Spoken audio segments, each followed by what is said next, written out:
Hello all, welcome to our channel. ఈరోజు వీడియోలో పుల్లగా కారంగా మామిడికాయ తురుము పచ్చడి చేశాను. వేడి అన్నంలో ఈ తురుము పచ్చడి చేసుకొని తింటే అద్భుతంగా ఉంటుంది. ఇది ఎక్కువ రోజులు వెయిట్ చేయాల్సిన అవసరమే లేదు, అప్పటికప్పుడు చేసుకొని తినేయాల్సిందే. ముక్కతో పెట్టే పచ్చడి అయితే మనం 2-3 రోజుల తర్వాత తింటాం కదా, ఊరిన తర్వాత అలాంటి పని లేకుండా అప్పటికప్పుడు చేసేసుకొని అద్భుతంగా ఉంటుంది టేస్ట్. ఇది ఒక వారం వరకు అయితే ఫ్రెష్గానే ఉంటుందండి. మనం తక్కువ క్వాంటిటీలో చేసుకుంటాం కాబట్టి తొందరగానే అయిపోతుంది. నేనైతే 2 మామిడికాయలు తీసుకున్నాను. ఉగాదికి తెచ్చిన 2 మామిడికాయలు మిగిలితే అది నీట్గా వాష్ చేసి తడి లేకుండా ఆరబెట్టి ఇలా తురిమేసుకున్నాను. ఇలా తురిమి పక్కన పెట్టేసుకోండి. ఇప్పుడు ఏ పచ్చళ్ళలోకైనా మనం వేస్తాం కదా, ఆవాలు, మెంతి పొడి. ఆవాల క్వాంటిటీ ఎక్కువ ఉండాలి, మెంతుల క్వాంటిటీ తక్కువ ఉండాలి. 1.5 స్పూన్ల ఆవాలకి 1/2 స్పూన్ వరకు నేను మెంతులు వేసుకున్నాను. ఇలా వేసుకొని మంట లో ఫ్లేమ్లో పెట్టుకొని కంటిన్యూగా దోరగా వేయించుకోవాలి. అస్సలు మాడిపోకుండా చూసుకోండి. ఇది మాడిపోతే పచ్చడి టేస్ట్ అంతా మారిపోతుంది కాబట్టి ఇలా దోరగా వేయించుకోవాలి లో ఫ్లేమ్లో పెట్టుకొని. ఇప్పుడు ఒక బౌల్ తీసుకోండి. నాకు ఒక 2 కప్పులకి తక్కువ వచ్చింది తురుము. దీనికి నేను కొలతలు చెప్తున్నాను. 1/2 కప్పు వరకు నేను కారం తీసుకున్నాను. అలాగే 1.5 స్పూన్ వరకు ఉప్పు తీసుకున్నాను.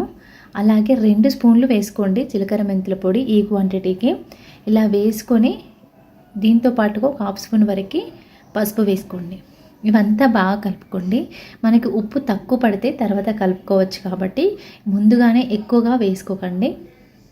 ఇలా బాగా కలుపుకోవాలి, ఎక్కడ ఉండలేకుండా. మనం వేసిన ఉప్పు, కారము, అలాగే ఆవమెంతి పొడి, పసుపు అంతా తురుముకు పట్టేలాగా బాగా కలుపుకోండి. కలిపి పక్కన పెట్టుకోండి. ఇప్పుడు 1 టేబుల్ స్పూన్ అంటే 1.5 టేబుల్ స్పూన్ వరకు ఆయిల్ తీసుకున్నాను. ఆయిల్ వేడెక్కిన తర్వాత ఆవాలు, కొంచెం జీలకర్ర, ఎండుమిర్చి వేసుకున్నాను 2. స్టవ్ ఆఫ్ చేసేసుకోండి. ఆవాలు వేసిన వెంటనే ఆయిల్ ఎక్కువ వేడవుతుంది కాబట్టి ఈ వేడికవి వేగిపోతాయి, మాడిపోకుండా చూసుకోండి. స్టవ్ ఆఫ్ చేసిన తర్వాతనే జీలకర్ర, అలాగే ఎండుమిర్చి, కరివేపాకు, వెల్లుల్లి దంచుకునే వేసుకోండి. మెయిన్గా పచ్చడికి నువ్వుల నూనె కానీ లేదంటే పల్లి నూనె కానీ వేరుశనగల నూనె కానీ వాడతారు. ప్రజెంట్ అయితే నేను నార్మల్ ఆయిల్ వాడాను. ఆ నూనె వాడితే ఇంకా బాగుంటుందండి పోపు కోసం. ఇలా కొంచెం ఫ్రై అయిన తర్వాత వేడిగున్నప్పుడే వేసుకున్నాను నేను.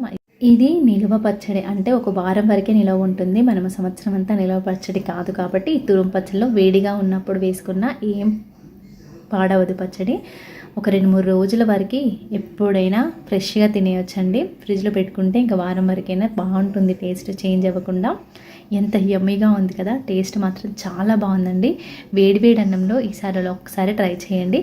అప్పటికప్పుడు మ్యాంగో పచ్చడి చేసుకొని తినాలనిపిస్తే ఇలా తప్పకుండా ట్రై చేయండి. అసలు వెయిట్ చేయాల్సిన అవసరం లేదు, చేసుకునే వెంటనే తినేయచ్చు. కానీ ఇది నైట్ చేసుకొని మార్నింగ్ తింటే అద్దరిపోతుంది. మీకు ఈ వీడియో నచ్చిందని అనుకుంటున్నాను. నచ్చితే లైక్ చేసి మరిన్ని వీడియోస్ కోసం సబ్స్క్రైబ్ చేసుకోండి. Thank you for watching.